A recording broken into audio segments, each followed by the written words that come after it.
જે શું સમસ્યા છે તમારી? અમારા વંકાલ વાણિયા તળાવ બાબતની એક સમસ્યા છે. તેમાં 15 ફૂટનો અમે ગામજનોએ ખોદવાની પરમિશનના સારું કીધેલું સરપંચશ્રીએ. તો એ તેમાં એક ખાડામાં કમસે કમ 46 ફૂટ જેટલું ઊંડાઈ થઈ ગઈ, એટલે ફળિયાવાળા વિરોધ કરે છે.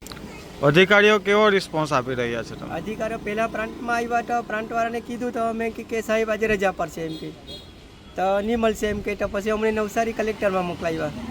કલેક્ટરમાં ગયા તો કલેક્ટર સાહેબ બી નહીં મળ્યા, એટલે એના નીચેના અધિકારીઓ હતા તેણે કહ્યું અમારામાં નથી લાગતું, એટલે સિંચાઈમાં જાઓ.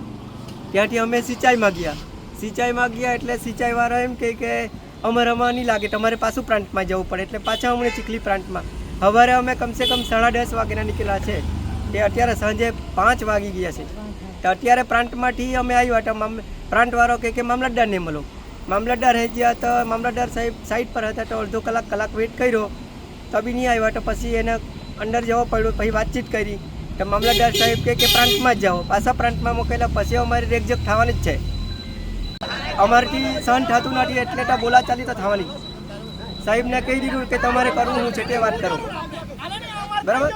પછી સાહેબ ઢીલા પડ્યા તો જ એ લોકોએ કીધું કે ચાલો અમે તમને એ લેખિતમાં આપીએ. પછી લેખિતમાં આપ્યું. સવારે પોલીસવાળાને બોલાવેલા તો સવારે પોલીસવાળા એમ કીધું કે તમે પ્રાંતમાંથી કે ગમે ત્યાંથી પણ અમે તમે અરજી લઈને આવો તો જ અમે બંધ કરાવી શકીએ. તો પછી અત્યારે પ્રાંતવાળાને ઝઘડો કર્યો ને તો જ પ્રાંતવાળાએ આપી, ને પછી તે લઈને અમે આ પોલીસ ચોકીમાં આપી છે.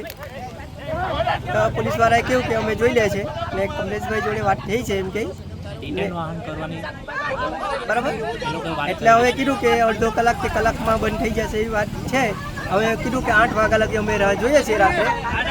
જો નહીં બંધ થશે તો પછી ઉગ્ર આંદોલન થશે.